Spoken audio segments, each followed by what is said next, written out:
Hi, good evening, everybody, and welcome to our fireside chat this evening. And my name is Patrick, and I've got a guest here this afternoon, this evening actually, and Tara, and we'll be talking about the highlights share of the week, what we've seen for the last 2 or 3 days or so, as we have had a fantastic game viewing on the Western Gari for the past week, and we've seen so many different things and very, very strange and unheard or seen behavior of the various animals on Western Gari. We've had lots of visitors that came through many different part of lines, and leopards also came through in the area where the cheetah sighting a couple of times. So it has been, the game viewing has been absolutely phenomenal for the past week or so. So we're going to be sharing up our skills and knowledge about we've seen for the past week or so. And Caroline is going to play the first clip, which is basically the young male leopard and the cheetah, and it was also, I wouldn't call it a very, very strange behavior. As I said this morning, that we always say it's a very weird experience or behavior, but it's something that we just haven't experienced or witnessed physically. So Caroline is going to play the first clip, and let's enjoy it for now.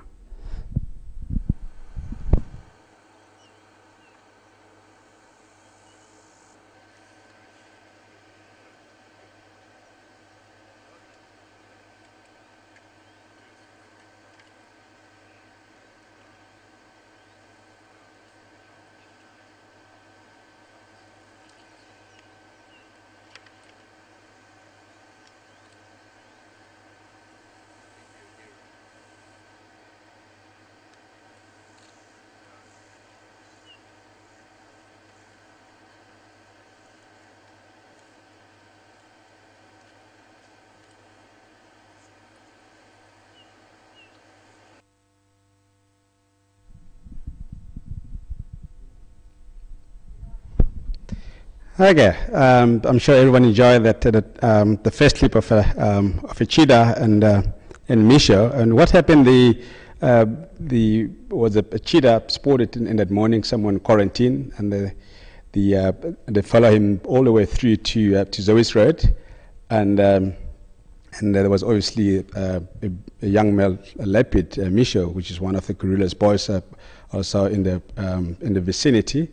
And just the cheetah just appeared to be there, just bound to leopard, and they both stood and looked at each other for a while, but there was no aggression between the two species. They're just staring at each other, and literally the cheetah decided to run away.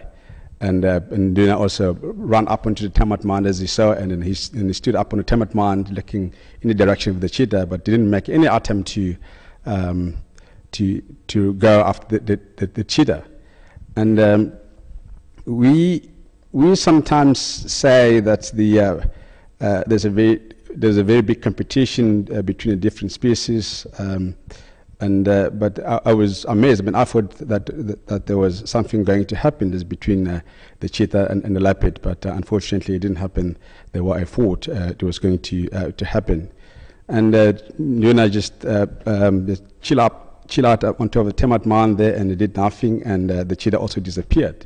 And I'm just going to quickly ask Tara, because she was out on draft that morning, and if what's her thought on that? And Tara, were you also under the impression that the Nduna or the cheetah was going to, Misho was going to pounce on each other or do anything there?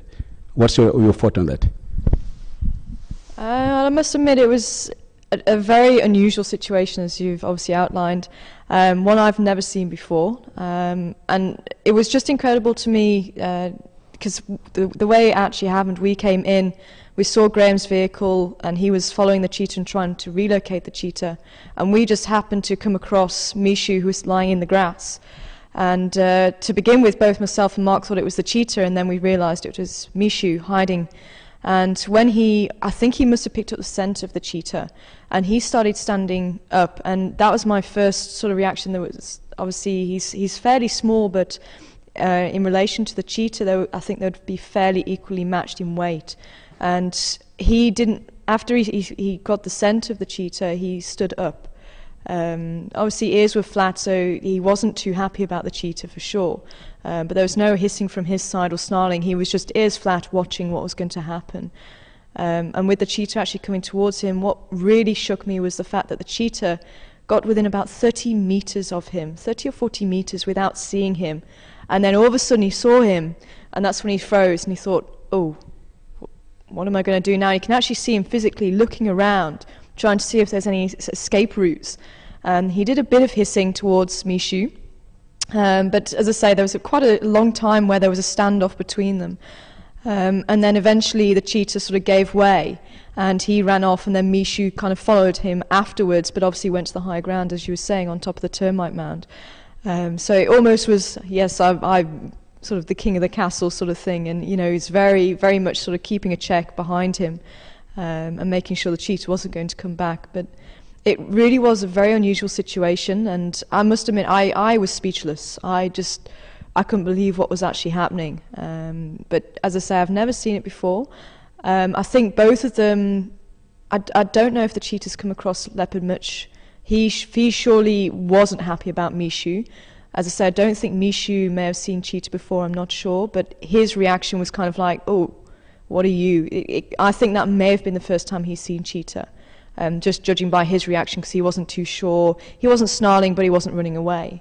But that's sort of my thoughts on it. But he certainly did start to run after the cheetah, but at a very safe distance. I think had the cheetah stopped and turned around and looked at him, maybe we'd have had Mishu running off, I'm not sure. But with them being equally matched, it's hard to say. Obviously, leopards have been known to kill cheetah and take them up into the tree. So it can happen, but I think Mishu's probably a little bit small for that at the time being, but I'm not sure. Well, that's very interesting. Just tell them, because obviously you were out there with those animals, and was it a very big male cheetah? How old he is, you reckon?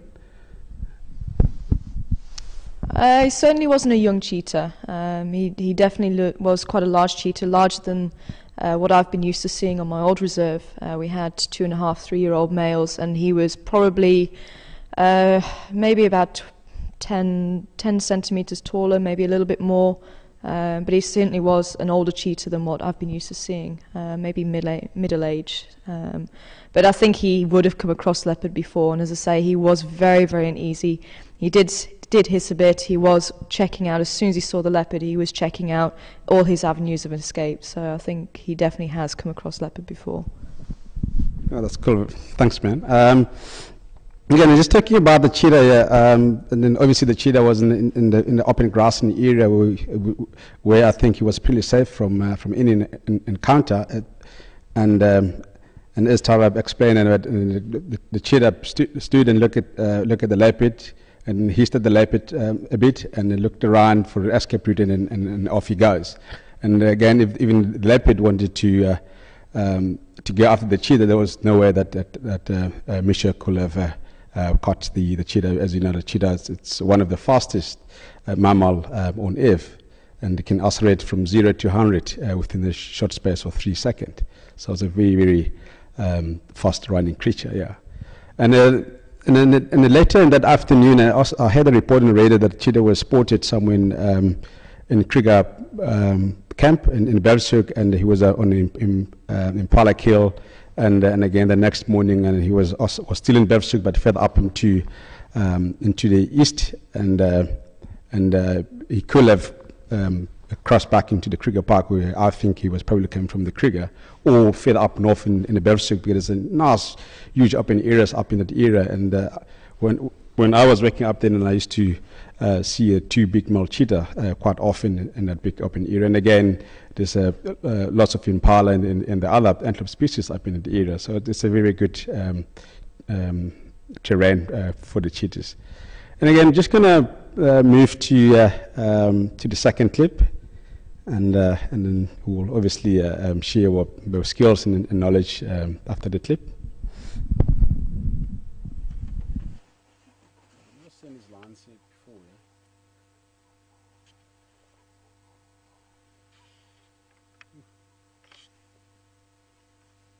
beautiful coat in excellent condition. So you've never seen this pride before?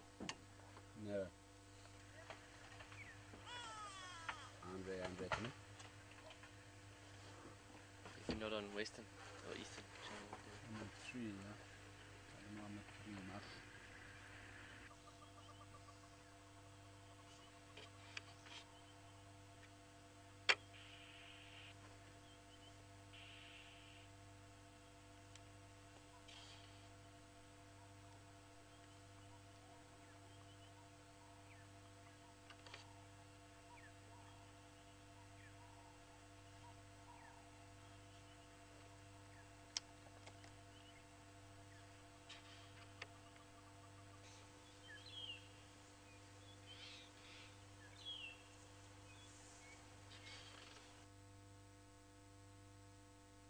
Okay, cool. Thanks very much. That was also a beautiful pride of lions that we located just off Treehouse Dam in the early mornings, and